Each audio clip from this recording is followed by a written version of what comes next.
नमस्कार, मी सुशील महाराज नाईकवाडे. दशक्रिया विधीचं भाषण, अंत्यविधीचं भाषण यामध्ये काय बोललं पाहिजे याचे अनेक व्हिडिओ मी युट्यूबला टाकलेले आहेत. पण आज मी सांगणार आहे दशक्रिया विधीच्या भाषणात अथवा अंत्यविधीच्या भाषणात काय बोलू नये, काय बोलावं या संदर्भातले अनेक व्हिडिओ तर मी युट्यूबला टाकलेलेच आहेत. ते तुमच्यापैकी काही लोकांनी ऐकले असतील. वेगवेगळ्या विषयावरले वेगवेगळे व्हिडिओ मी टाकलेले आहेत.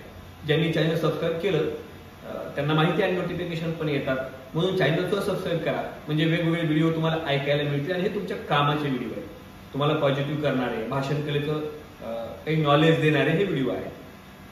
आज आवर्जून भाषणामध्ये म्हणजे अंत्यविधीच्या भाषणात आणि दशक्रिया विधीच्या भाषणात काय बोलू नये याची माहिती मी या व्हिडिओच्या माध्यमातून देतोय. पहा, पहिली गोष्ट, अंत्यविधीच्या भाषणात अथवा दशक्रिया विधीच्या भाषणात टाळ्या घेणारे वाक्य बोलूच नये. त्यानं काय होतं, शोकसभेला किंवा दशक्रिया विधीला जे मंडळी आलेली आहे त्यांच्या जर टाळ्या आल्या तुमच्या वाक्यामुळं तर त्या सभेचा खरं तर भंग होतो, शोकसभेचाही भंग होतो.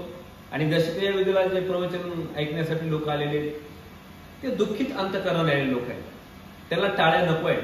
आणि इथं कार्यक्रमाचे प्रोटोकॉल बाजूला ठेवून तुमचं भाषण होतंय असं होतं. म्हणून जे काही स्लोगन वापरायचे, जे काही चारोळ्या वापरायच्या, जे काही शेरोशायरी वापरायची ती टाळ्या घेणारी नसावी. हा, तुम्ही इथं संत वचन वापरू शकता, म्हणजे देह हे काळाचे धन कुबेराचे, येथे मनुष्याचे काय आहे, किंवा नाशिवंत देह जाणार सकळ. तुम्ही संत वचन वापरू शकताय, पण टाळ्या घेणारी वाक्य वापरू नका, कारण त्यांना टाळ्या येतील आणि त्या कार्यक्रमाचा प्रोटोकॉल बिघडून जाईल.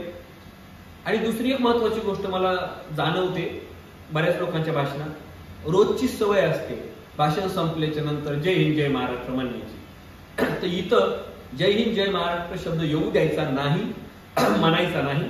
आता होतं काय, जय हिंद जय महाराष्ट्र हा शब्द बोललं कीच लोकांना टाळ्या वाजवण्याची सवय सगळीकडे, म्हणजे त्या शब्दाला जोडून टाळ्या आहेत त्याची सवयच लागली सगळ्यांना, सगळ्या श्रोते मंडळींना.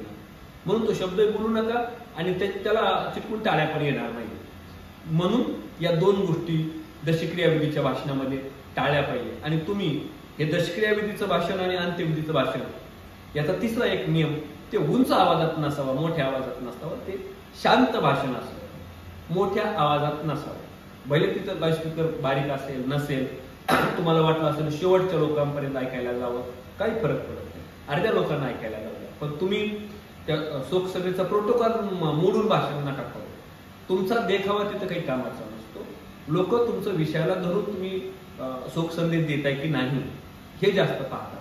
म्हणजे हे काही प्रोटोकॉल बऱ्याच लोकांकडून पाळले जात नाही हे मला दिसले, आणि म्हणून दशक्रिया विधीत काय बोलावं, अंत्यविधीत काय बोलावं याच्यात अनेक व्हिडिओ मी टाकलेत, पण काय बोलू नये याचाही व्हिडिओ टाकावा असा वाटला, म्हणून हा व्हिडिओ या ठिकाणी बनवण्याचा आटास या ठिकाणी केला.